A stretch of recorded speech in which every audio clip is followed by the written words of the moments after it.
Welcome to Alaqa, a podcast about the relationships shaping systems, capital, and the climate transition.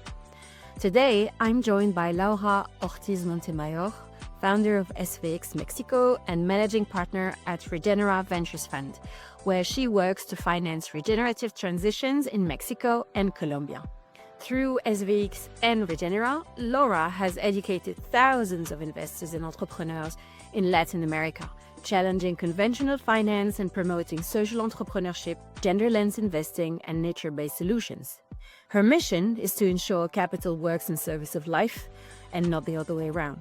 In this episode, we'll dive into why redefining success, rebuilding trust, and resisting reductionist narratives are key to financing truly regenerative systems.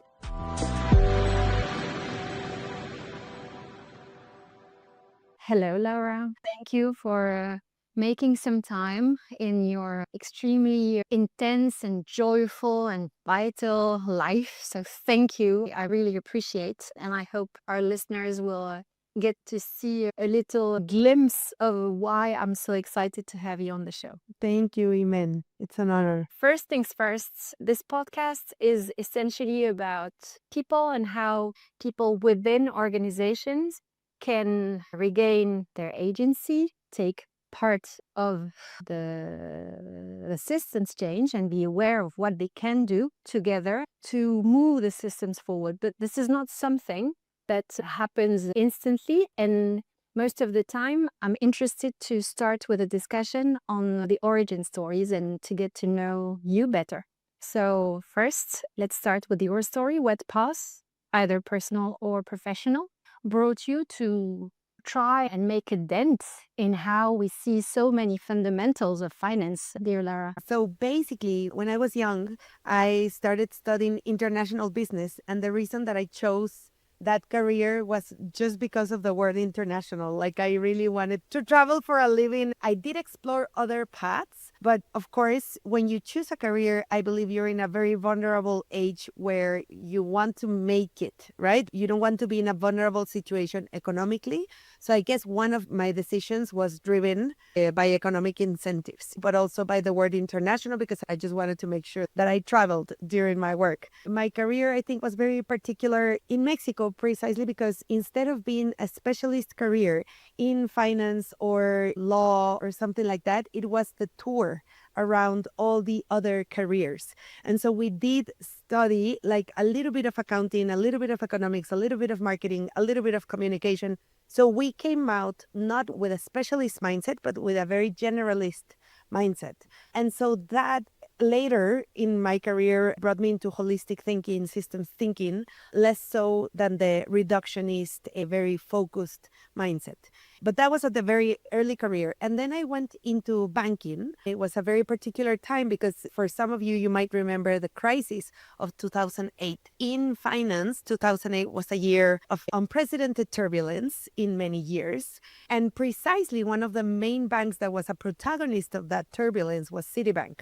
And so it was my first year in banking, and I was in Citibank in 2008. During that very turbulent year, I learned very quickly a lot. Like, I had to devour and read so much, precisely because I wanted to know finance way more than I used to know. And I had clients. Basically, what the bank did in that moment was they hired us young people that were beginners, and we really didn't have any experience, and we were barely having our certifications to be legally working as investment advisors.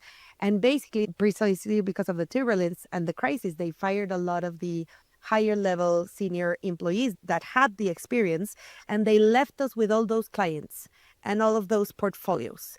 And so imagine that was my first year in banking, and I'm left with all of these portfolios that I didn't invest, but I was living with the consequences. And so after having my certification and everything, my mentor was fired, and I had his portfolio and all of his investments and all of his clients without the experience. And so my process of learning had to be radical. I had to be learning all the time because I wanted to be facing the clients, showing that I knew what I was doing, and I didn't. And so I had to really learn a lot very quickly. And I did so that I fell in love with the analyst that was providing me with all the information. And he's now my husband and the father of my children. And we've been together since. But you can imagine like how much I went into learning deeply what was happening. And after many years in the bank and after climbing a little bit and going to other banks and asset management, at first I served the clients individually, like the inheritances, and then I went into the institutional clients with another bank that is called BBVA. It's a Spanish bank. And so in that transition, for me, there was a new learning process, right? From going into the institutions and learning about mandates and all of that. So when I went back to family offices and individual investors or families, I had a little bit more experience and I was like very much aware of the ranking of bankers in Mexico.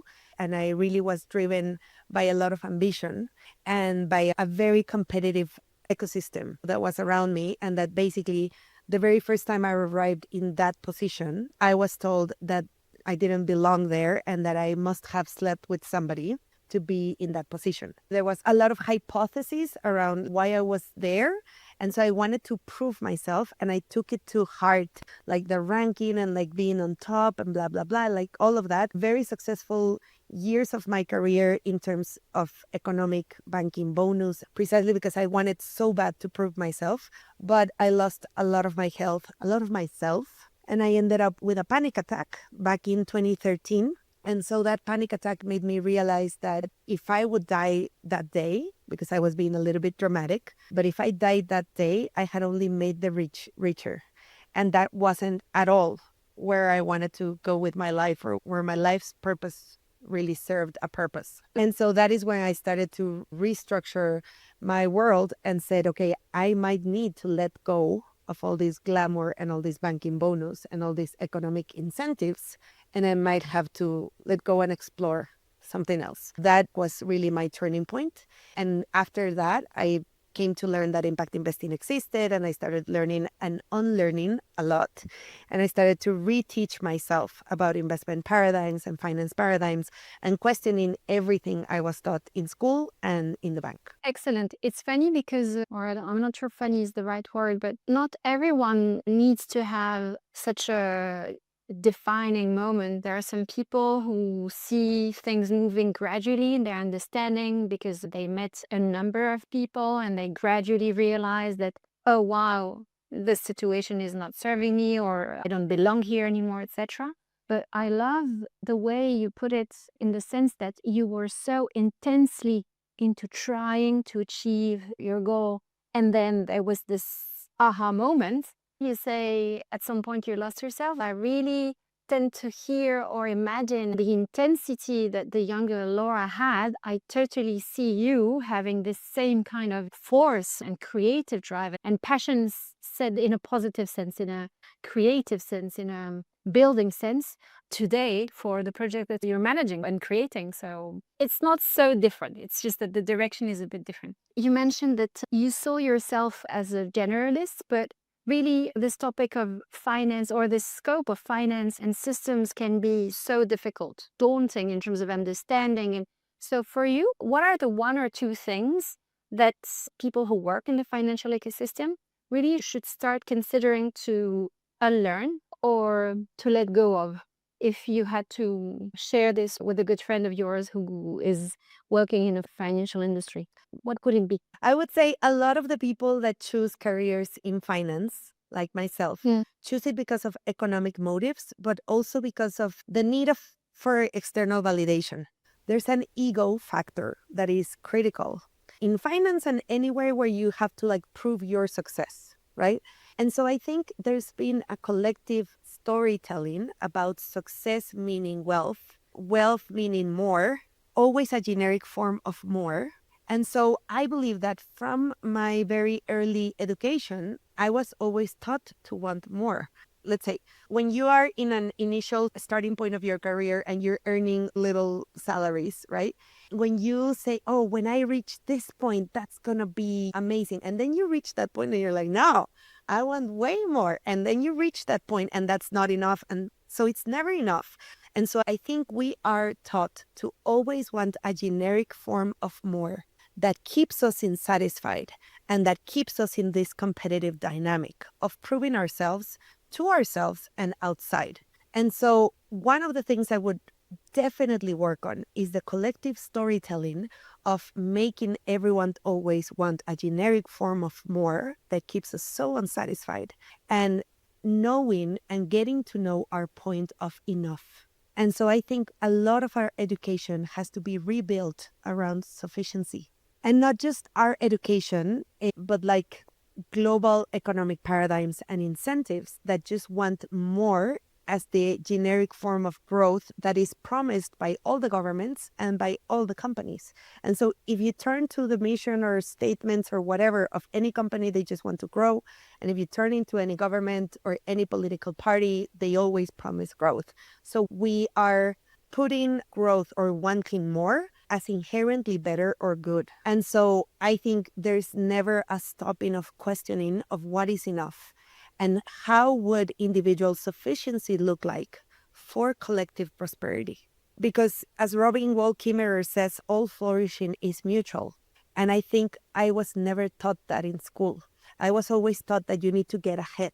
It was a very competitive environment that I think in Mexico we mirror a lot of the American mentality and we absorb it a lot or import it instead of reflecting of what makes Mexico and what is the essence of Latin America. There was a study that was, for me, a radical reflection. It was basically done by impact investors from the US that were investing in Mexico.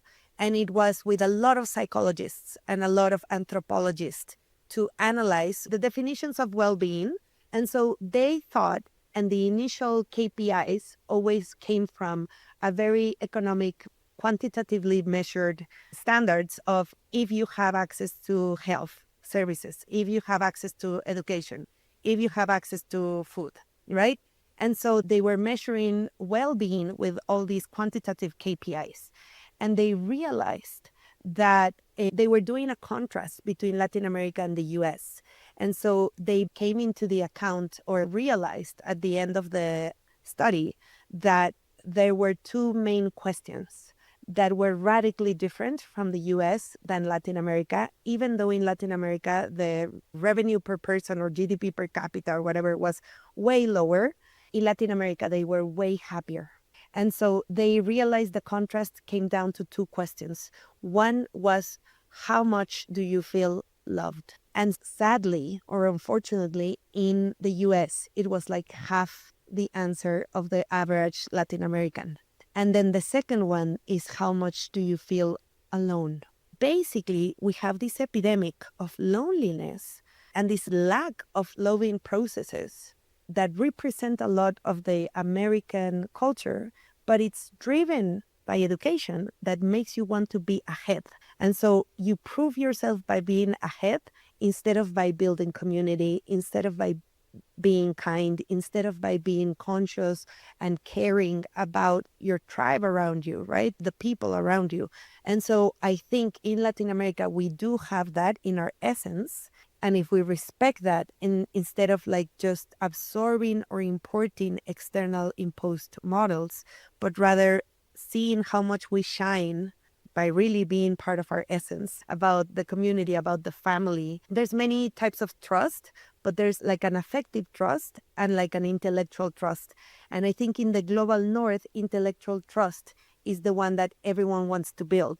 And in Latin America, affective trust is way more important. If you and I have chemistry or not, so if I trust you or not. And then we might have a little bit of intellectual trust as well, but we establish ourselves, like our relationship, in the affective trust. How do you get to feel or establish or nurture affective trust? Because it definitely resonates. As you may know, I'm Algerian and French, so I'm in between cultures in the Mediterranean region, and the south of France clearly belongs to the Mediterranean, but Algeria, obviously. There are many things that you just said that totally resonate with my personal experiences. But what is your experience of trying to get and to create this effective trust, just to perhaps give our listeners a little taste of what you actually mean? First, I want to mention that it's affectionate, right? Not effective as in effectiveness, because it might sound like Yes. effective. Yeah. So in the Yes. affective trust, I believe there's like literally chemistry, right?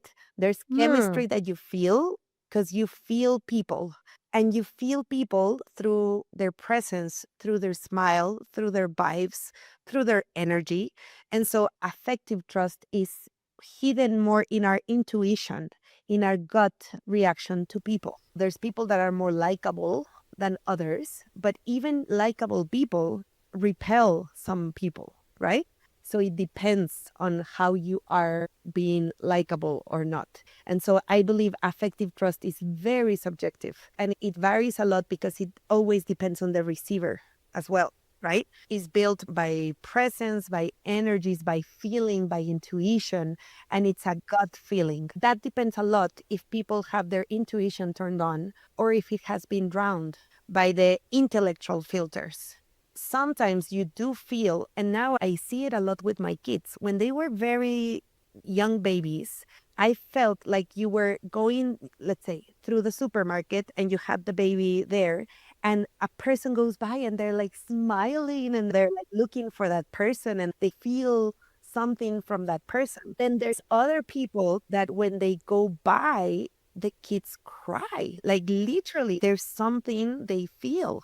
And so I believe sometimes through our adulthood, we have so many filters and so many distractions that sometimes our intuition is not as turned on. Sometimes it is, sometimes it's not. It depends. It depends on what we are cultivating in ourselves, right? What filters or judgmental models we have in our minds and what we are looking for. And that is what we see.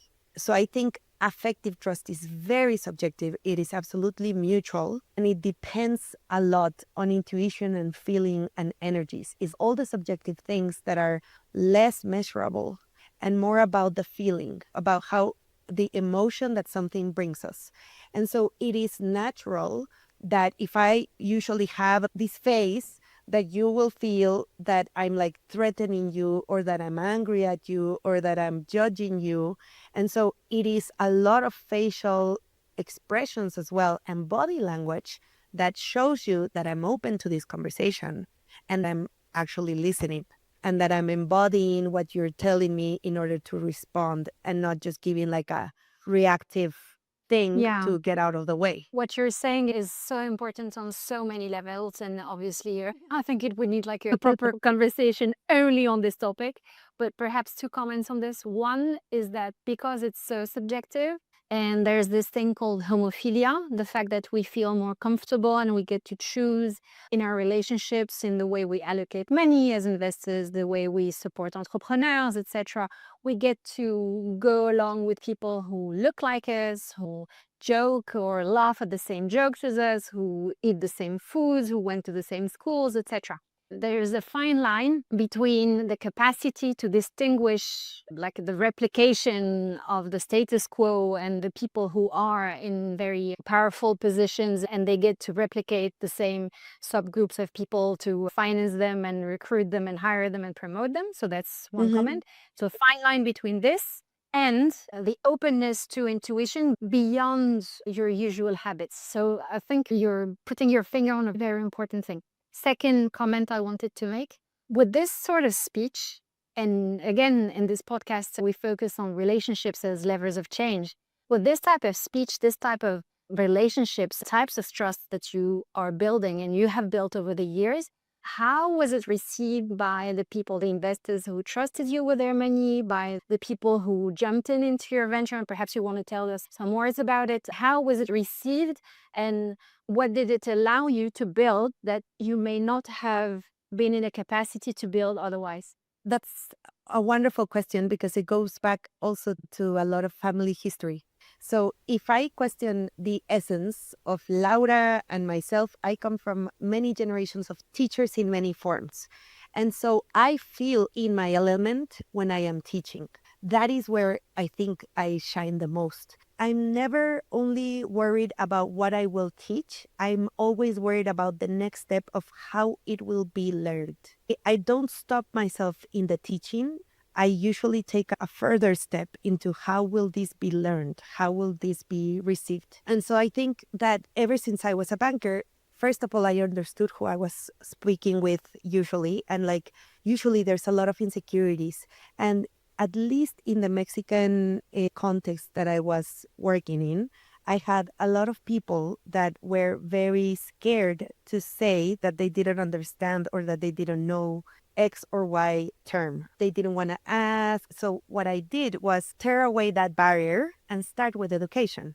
And so what I said was, you know what? I'm going to do this breakfast where I'm going to be speaking from zero, from the basics, about structured notes and derivatives. And it's going to be a breakfast and it's going to be wonderful. And if you get to the end of the breakfast and you do some questions, you get a certificate. And now you would have received that capacity building on structured notes. They were like, oh, that's wonderful. And so they all went to the breakfast, they got their certificate, and now they felt knowledgeable. Because now they felt like any time that I would pick up the phone and tell them that there was this opportunity for whatever structured note, they were like, oh, I'm an expert on that. I already took the certificate. So it was like, instead of going right to the sale without building that layer of initial trust of I'm going to be talking about this fund. And I will always use the word naked. Imagine you're going to see the fund completely naked, every single peso, how it's invested. It throws you off when you put the word naked into finance. Everyone's, what? So I'm going to show you the funds naked. And it just threw them off on like the subject. So usually I built that layer of trust first. And then the sale was usually later. And it became a very natural process because for them, they already understood it. So now they wanted sometimes to prove themselves in the knowledge. Did you proceed the same way when you started working on regeneration? Because getting the big money for regeneration, it takes a hell lot of trust and trust building. Absolutely. So the first thing we did in our company since I started was investor education. And so the first thing we did was courses about impact investing.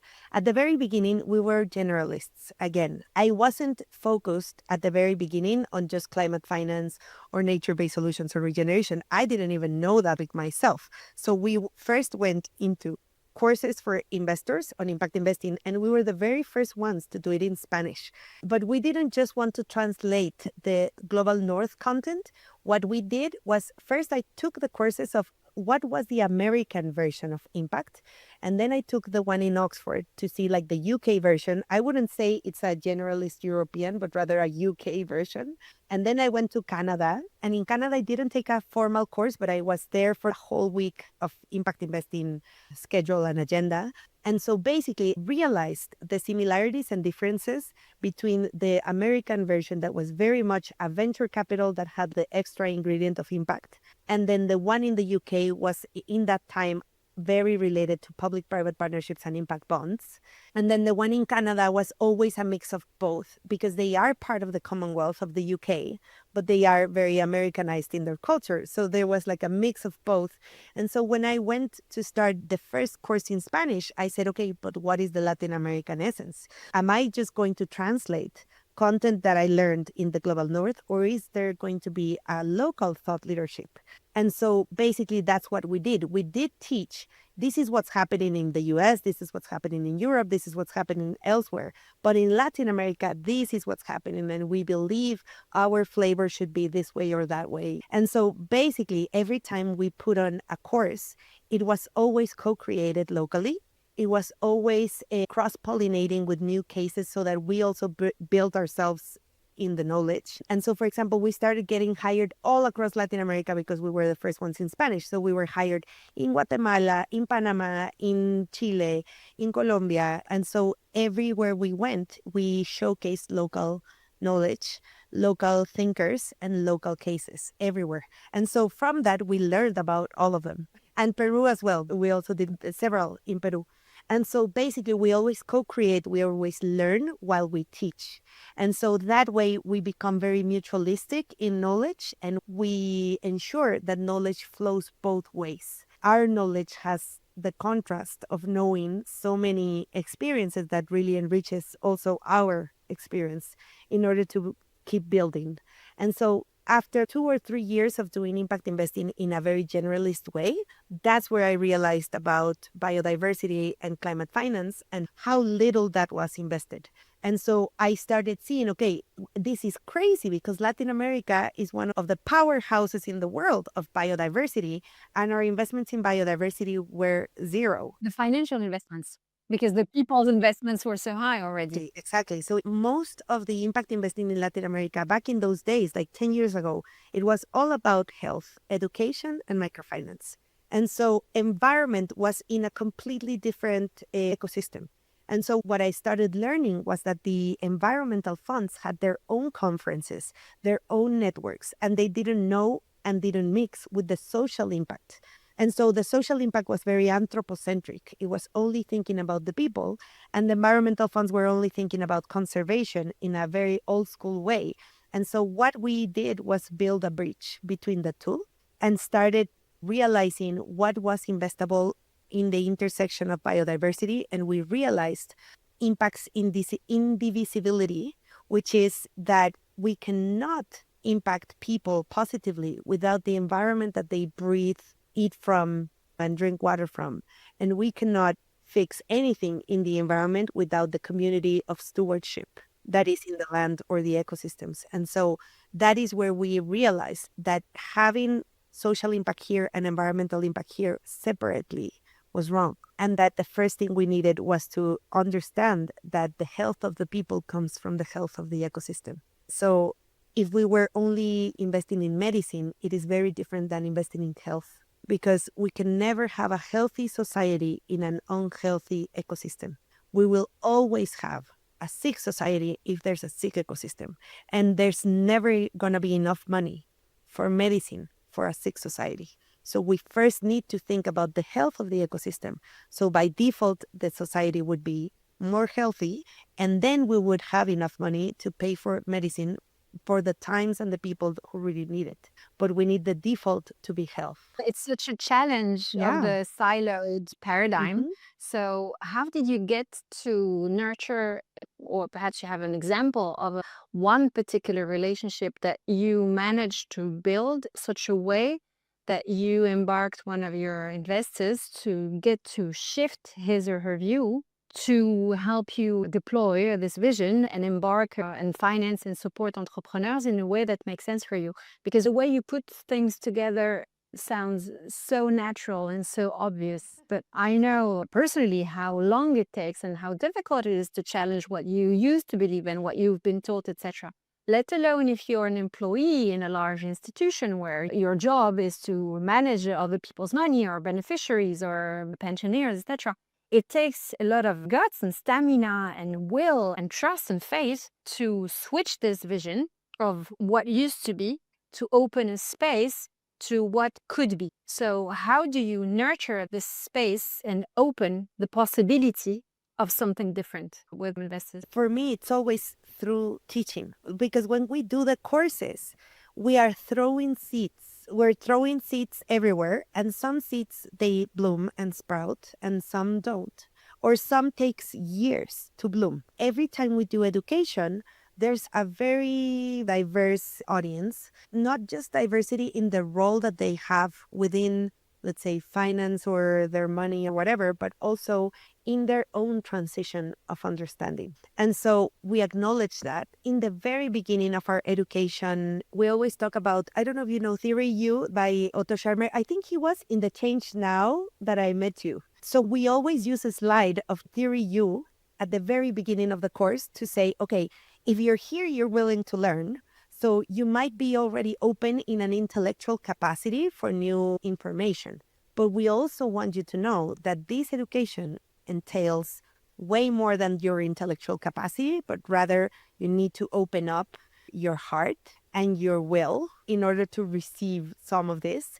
And you need to suspend a little bit of the judgment to be able to learn and blah, blah, blah. So we basically, at the very beginning of our education, we acknowledge that part, because some of the slides that we use are a little bit shocking or I would say, disruptive.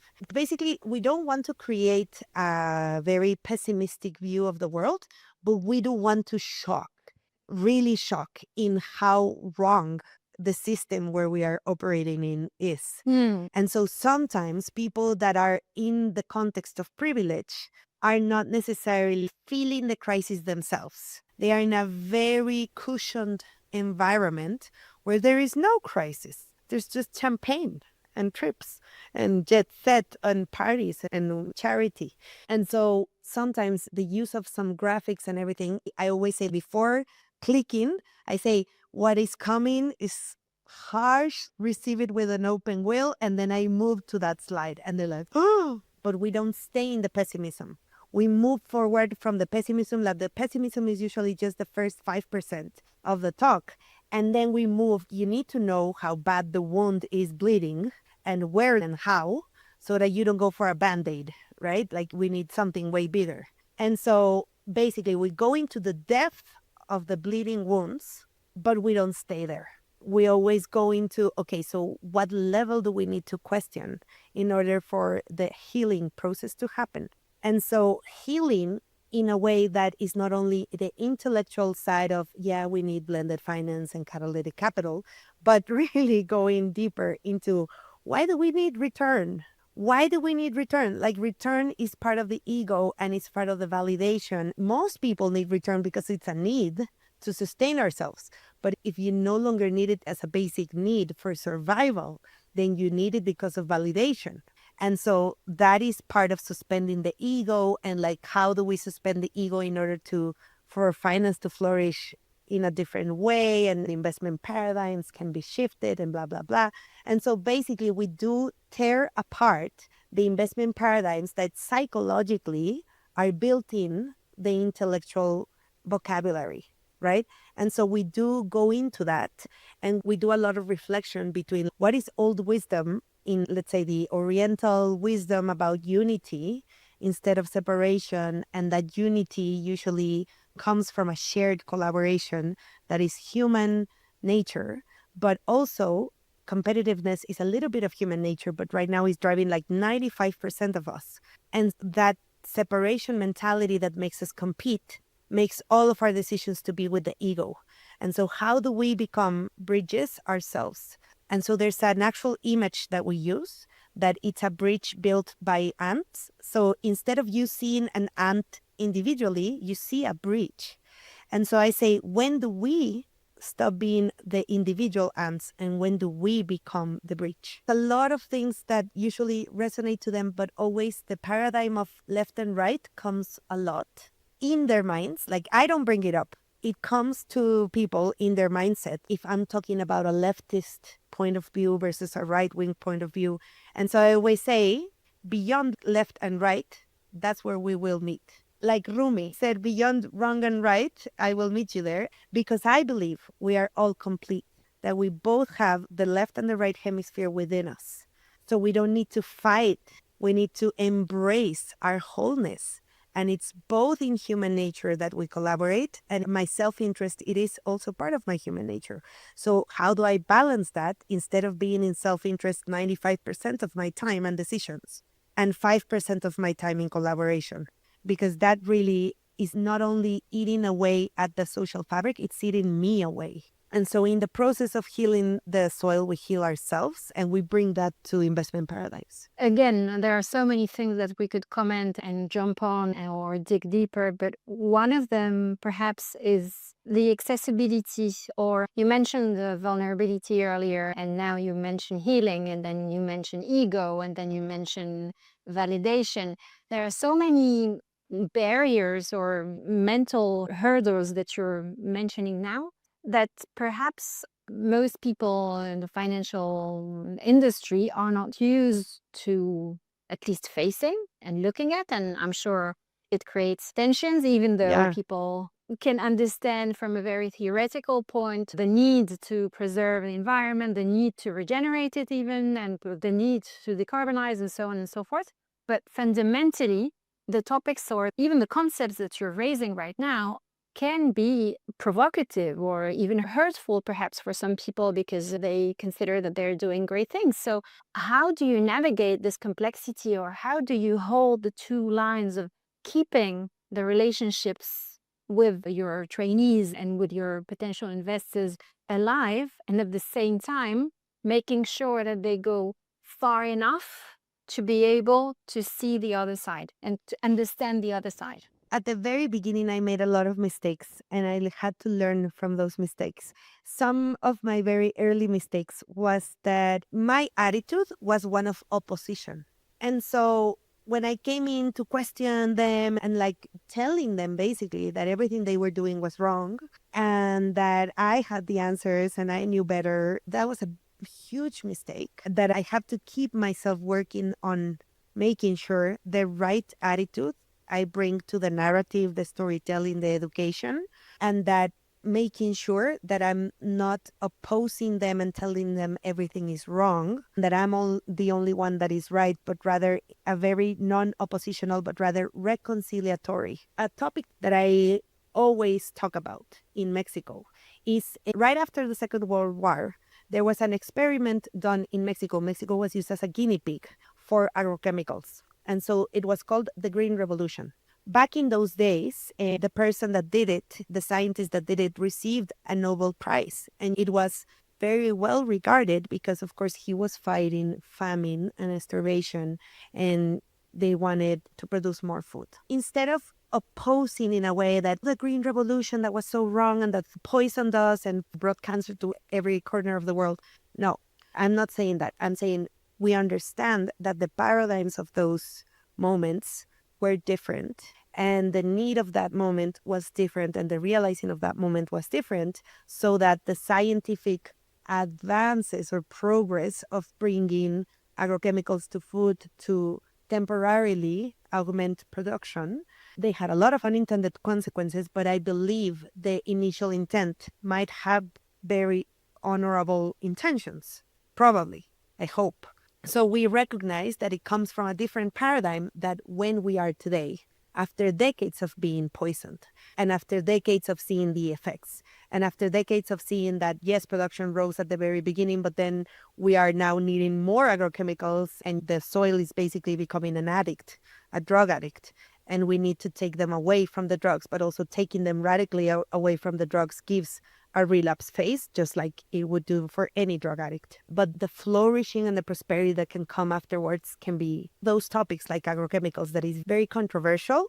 There's a way to say that everything is wrong and that Monsanto is the devil versus acknowledging the paradigm where it came from, the moment in time in history and the context where it became what it is. And then, yes, realizing the wounds that it has caused. And then, so how do we move forward and how do we evolve? I believe that's an example, like a very clear example of something we bring up every day. Like it's something very important for us. One of the main transitions in regeneration is the transition away from those chemical inputs that are causing so much after effects or unintended consequences, and that are making farmers go into debt and all of that. And so just realizing that if we put this narrative in a context of good and evil, we can do that. And there's definitely some truth on that, but acknowledging that there's people with feelings and attachments to that. And so recognizing that there might have been some positive intentions and all of that. So every topic that is controversial, we try to build a storytelling that recognizes where it came from and what paradigm. So it's natural that we all want to build more for ourselves because we come from that education. And that is like the main storytelling, that we need to be successful. So it's natural that we have built in that ego. It's natural that we have built in the need for the external validation of the double-digit return. Like we assume and recognize that is natural and that we have been in that paradigm ourselves.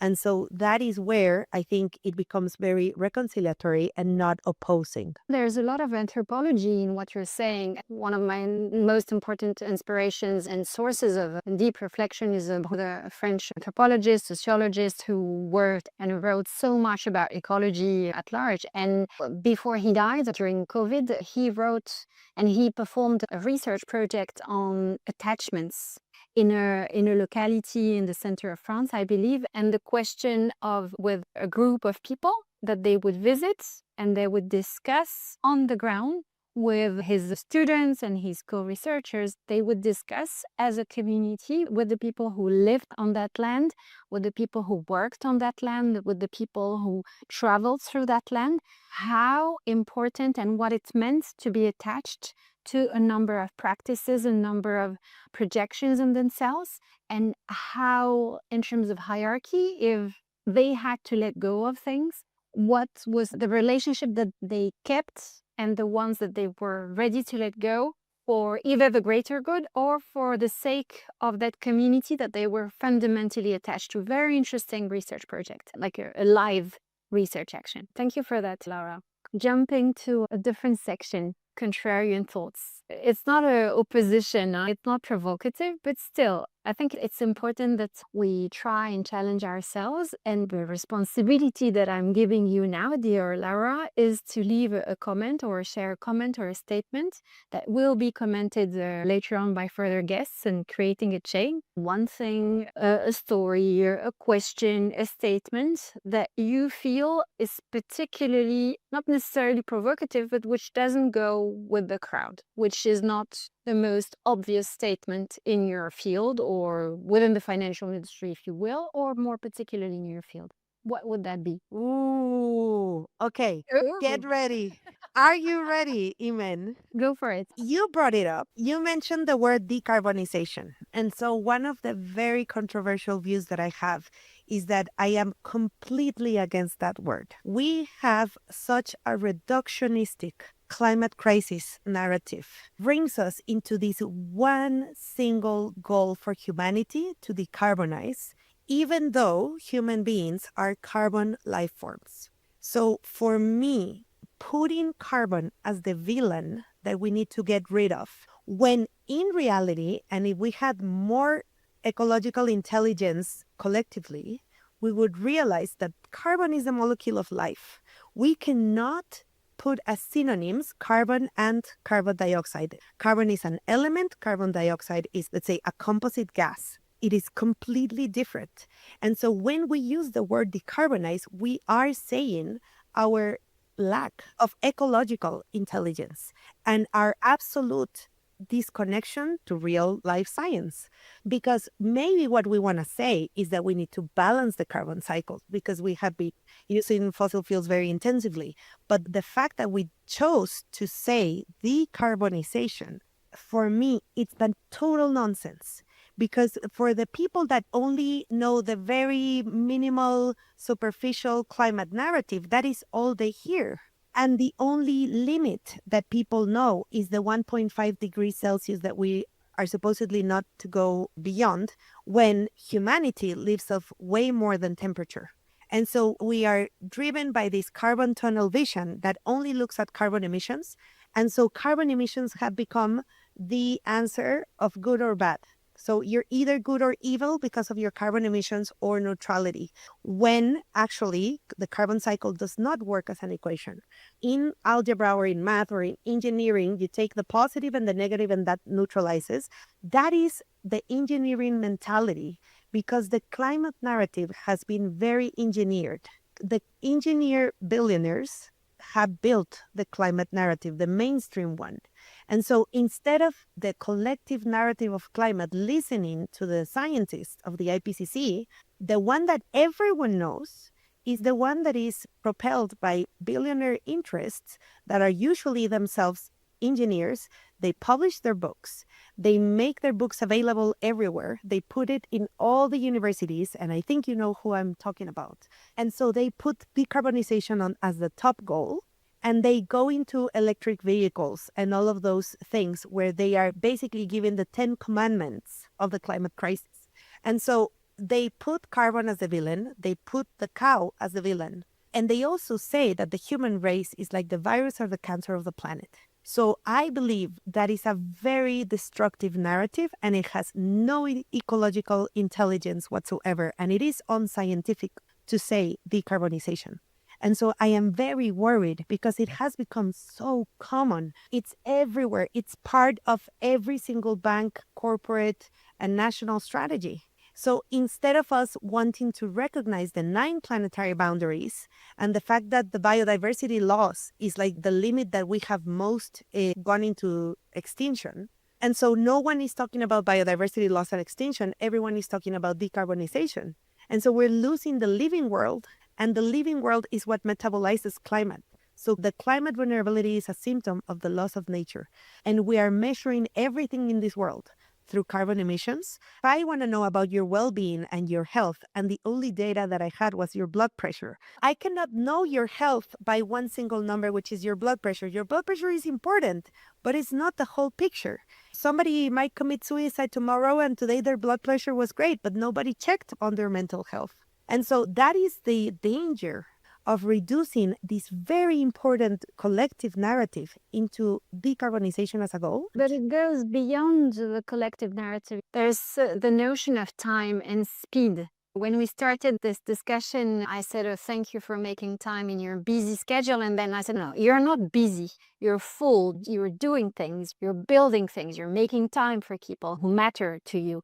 And the question of trying to put together and to convey so many ideas and do so many tasks in a limited amount of time at an individual level, when the responsibility is so overwhelming for our individual selves, it can come from a place of good intent, but it is difficult to not fall into this trap of trying to reduce complexity and not taking 10 minutes to explain what you just explained and use the word decarbonize, when in fact it's so much more complex. So how do you suggest we go beyond this challenge? That is why I love going from the reductionistic mindset to the holistic mindset.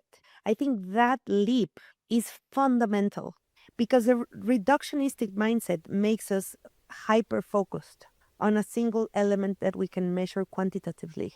And that worked well to build a phone, to build a house, but that is absolutely inadequate for complexity.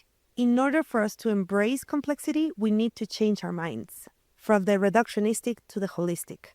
And the holistic sees all the interdependencies and all the interconnections. And it realizes that the economy is not a machine that we need to fix, but rather a living system that we need to heal. And that we ourselves are the makers of that narrative, because the economy and finance and frontiers and tariffs and politics, it's all in our minds. It's not actual ecological nature. It is just a social construct. And so if the economy is a social construct, we can reimagine it. But we are part of that social construct consciousness. We're building it every day. And so instead of building a world in debt, because that is how money is created, through debt.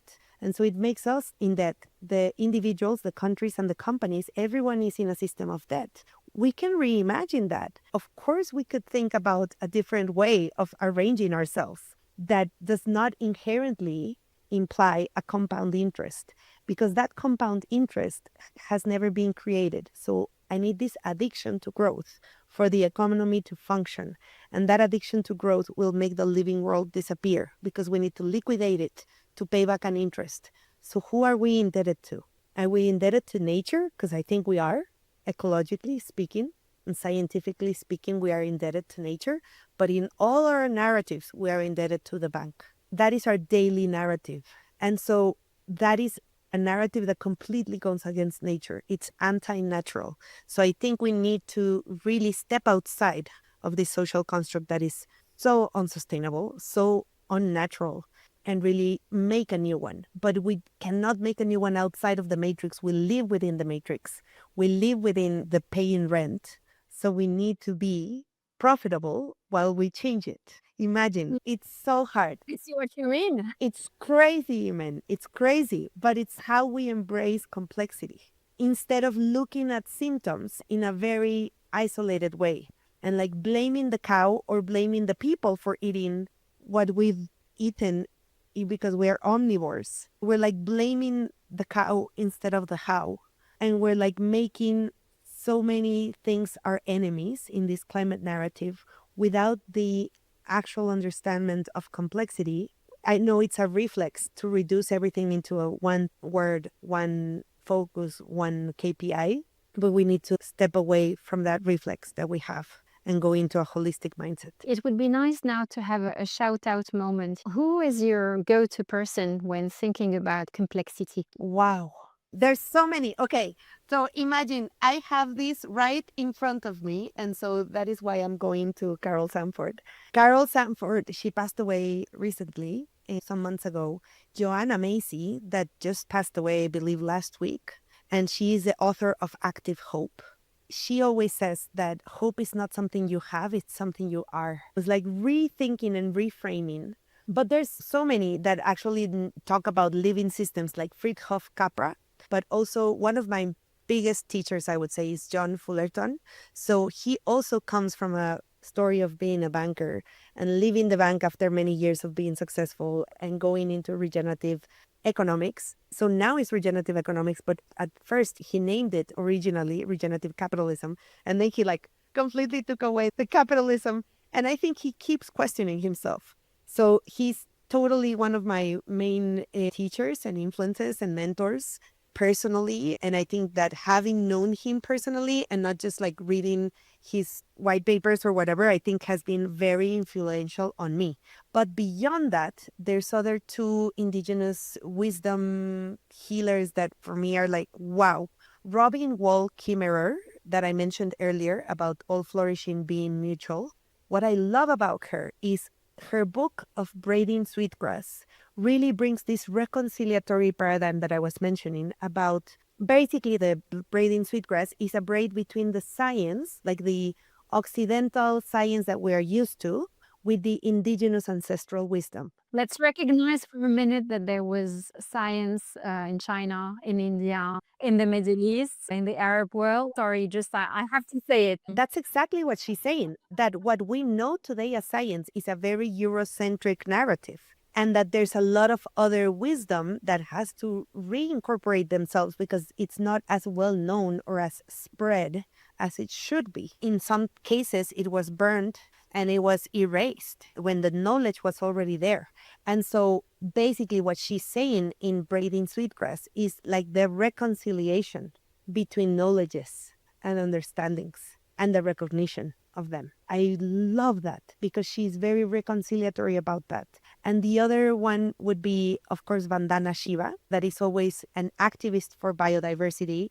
I would say a mother mentor. And I believe she's always talking about biopiracy, the piracy of life, and how do we protect life and how much life is stored in a seed.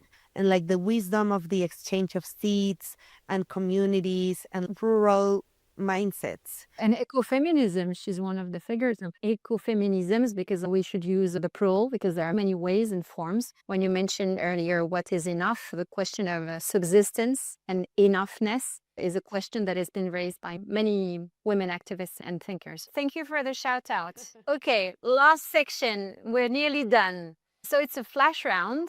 And essentially, it's big questions and short answers. Okay, ready? Okay, I'll try. First one, a question you wish more investors would ask. How do we transform for permanence?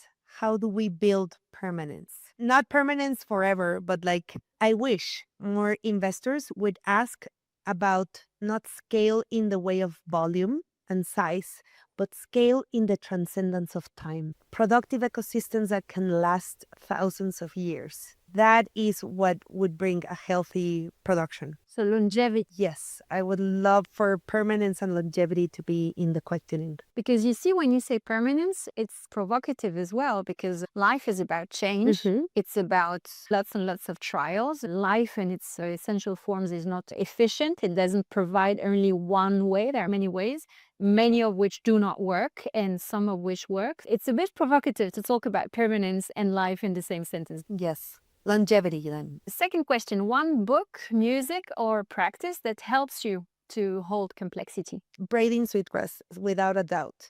In music, I love philharmonic music. Instrumental music usually allows me more to connect with complexity. A system you'd love to see carry more love, or a system you'd love to see more disruption in? Economy. We need economies of love. We need economies of trust. We need economies of care. You see, there are many people who, by hearing the word that you just said, economies of love, would see, oh, so we need to sell more love or we need to buy more love. Did you think about how the word economy conveys immediately an exchange of monetary things? Did you question also this in your courses and in your classes? Economy for me is the word of how we arrange ourselves, right? We arrange our relationships and our resources and everything. And so if there was an economy that put love in the center or care in the center for life, actually, Bandana's words are that the currency of nature is life itself. So what we value and what we name and what we strive for should be part of love or have love as center. Last question. What gives you hope in the capital/climate space or impact space right now? A decision to be hope, but at the same time, the people I get to meet every day. One example, there's this young lady called Itzel. Itzel is the leader of a group of beehive keepers or honey makers in Oaxaca. She was the youngest person that we've ever facilitated investments for. And she is leading a whole community of beekeepers, and she's only 26.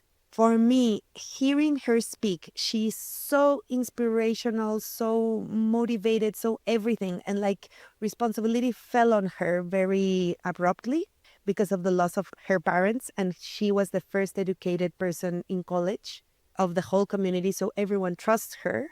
And so she like needs to live up to that standard. And she was the first one to facilitate foreign impact investment for her community.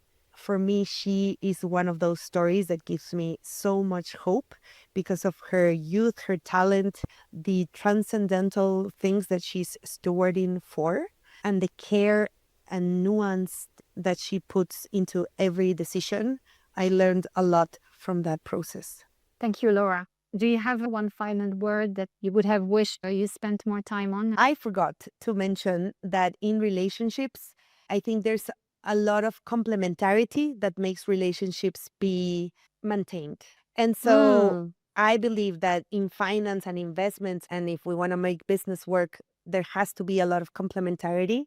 So if there's somebody that has a lot of wealth and what they're missing is like the belonging and the connection, certainly the regenerative investments have a complementarity for that. I also forgot to mention like a metaphor that we use, that the soil is the most generous bank in the history of humanity, and that we need to learn more about how soil nurtures distributively instead of accumulatively. So soil is inherently distributive and inherently nourishing. And capital, I believe, is like water, and we have kept it for so long into confinement and desertified so much that we need to make capital flow back. And so the more we realize this formula between soil and water and the complementarity of it, and the complementarity between the carbon cycle and the water cycle, like they are indivisible. We cannot talk about carbon without water. So we need to mimic as much as possible or internalize nature's wisdom into our own economic systems and narratives, human narratives. And I believe that is how we redefine ourselves as humanity, from this thinking of being like the parasite or the cancer into really being the healers, the keystone species, and the architects of prosperity for everything, for life. Thank you, Laura. Thank you so much for this deep conversation. Thank you, Imen, for making the time and the very interesting questions. So thank you for listening to Alaqa. If this conversation sparked something for you, share it, leave a review, and subscribe for more dialogues at the intersection of capital, systems, and transformation.